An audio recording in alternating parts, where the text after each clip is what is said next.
बड़ी खबर इस वक्त की आपको हम बता दें, दिल्ली के मुख्यमंत्री अरविंद केजरीवाल ने साफ कर दिया है कि 20 अप्रैल के बाद भी लॉकडाउन में कोई ढील नहीं दी जाएगी। सीएम केजरीवाल ने प्रेस कॉन्फ्रेंस कर राजधानी के ताजा हालात की जानकारी दी और कहा कि ढील देने पर हालात बिगड़ सकते हैं। तो आपको हम साथ ही साथ बता दें कि जीओएम यानी कि ग्रुप ऑफ मिनिस्टर्स की कल जो बैठक हुई थी उसमें भी प्रधानमंत्री को जो रिपोर्ट भेजी गई, पीएमओ को जो रिपोर्ट भेजी गई, उसमें यही कहा गया है कि फिलहाल यानी कि 3 मई के बाद भी ट्रेन का खुलना या फिर हवाई जहाज की उड़ान ये ठीक नहीं होगा, इसमें ढील नहीं देनी चाहिए। इधर अरविंद केजरीवाल ने साफ कह दिया है कि लॉकडाउन की शर्तों में कोई ढील नहीं देंगे। क्या कहा अरविंद केजरीवाल ने, सुनिए।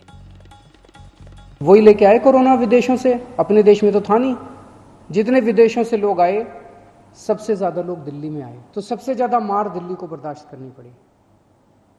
मरकज के अंदर जो इंसिडेंट हुआ उसका भी सबसे ज्यादा मार दिल्ली को बर्दाश्त करनी पड़ी। हम भी ढिलाई देना चाहते हैं, लेकिन ढिलाई देना बड़ा आसान है, और ढिलाई दे दी और स्थिति बहुत खराब हो गई, और उसके बाद अगर आईसीयू कम पड़ गए और अस्पताल के बेड कम पड़ गए और वेंटिलेटर कम पड़ गए और ऑक्सीजन कम पड़ गई और पता नहीं कितनी अगर जानें चली गई, तो हम कभी अपने आप को माफ़ नहीं कर पाएंगे। अपने दिल्ली वासियों की ज़िंदगी का ख्याल रखते हुए, सबकी सेहत का ख्याल रखते हुए कि फ़िलहाल लॉकडाउन की शर्तों में कोई ढिलाई नहीं दी जाएगी। केंद्र सरकार का कहना है कि जो हॉटस्पॉट्स हैं और जो कंटेनमेंट जोन्स हैं उनमें ढील फ़िलहाल नहीं दी जानी चाहिए, क्योंकि वहाँ पे स्थितियाँ खराब हैं और अपने को कंट्रोल करने की ज़रूरत है।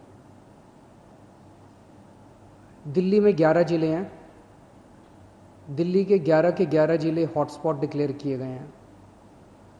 तो केंद्र सरकार के मुताबिक तो सभी कंटेनमेंट जोन्स में ढील नहीं दी जा सकती।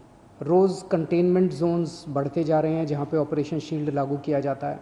आज की डेट में 77 कंटेनमेंट जोन बन गए हैं दिल्ली के अंदर। हमने कंटेनमेंट जोन्स में रैंडम टेस्टिंग कराई थी, कहीं से 200 का सैंपल लिया, कहीं से 180 का सैंपल लिया, कहीं से, वहाँ पे रैंडम टेस्टिंग कराई थी। वहाँ पे निकल के आया कि कुछ कंटेनमेंट जोन्स जहाँ पे लोगों ने बात मानी